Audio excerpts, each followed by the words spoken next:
I mean, you mentioned fun. Would you say that that's one of the keys to it? And kind of define fun. I mean, what does that mean? What and how do you do it? Because that's not always the easiest thing to do, because you have lots of personalities that come into these things, and you have lots of agendas and expectations and lots of different things, lots of different dynamics that are happening on these large transformational programs like that. Absolutely. So first of all, it is 100% my job to be a situational leader and a situational communicator, because you do have all those different personalities coming in, and you have different subcultures, right? We brought IT down, we had marketing, we had sales enablement or operations, we had service, we had everything. Each of those organizations tend to have a subculture of their own.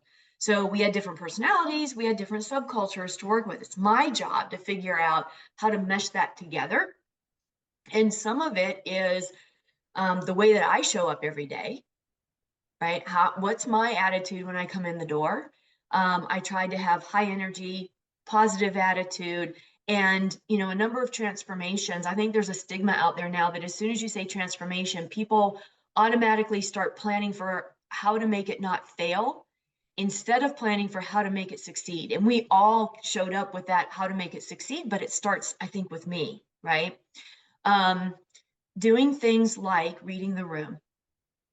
When is the room getting too tense? When do we need a break?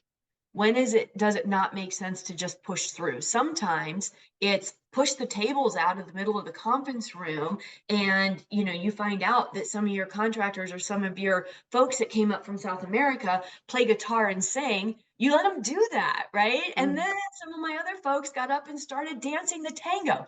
So first of all, it was a phenomenal cultural experience going on, but we were laughing, we were having fun, we were getting to know each other and spend some time personally, which we didn't have a lot of time to do outside of that conference room, right? So sometimes it's just reading the room and providing an environment where it's okay to do that. The other thing is um, allowing intense moments of fellowship. There, I mean, sometimes you have to have an intense discussion. It makes better business decisions, right?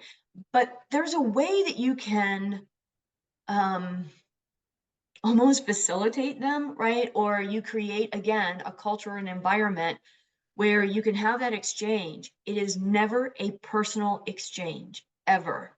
It's always about the business decision, or it's always about the process.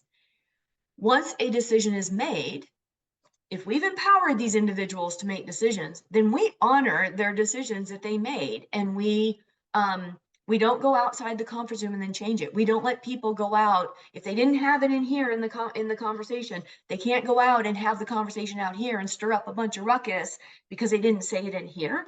So it's making sure that there's a culture that allows that intense moment of fellowship, that encourages inclusion of everybody's opinion and comments, etc. But once a decision is made, then everybody locks arms and they move forward as a united front. And I think that's another thing that is my job to make sure it's in place, and it allows them to do that.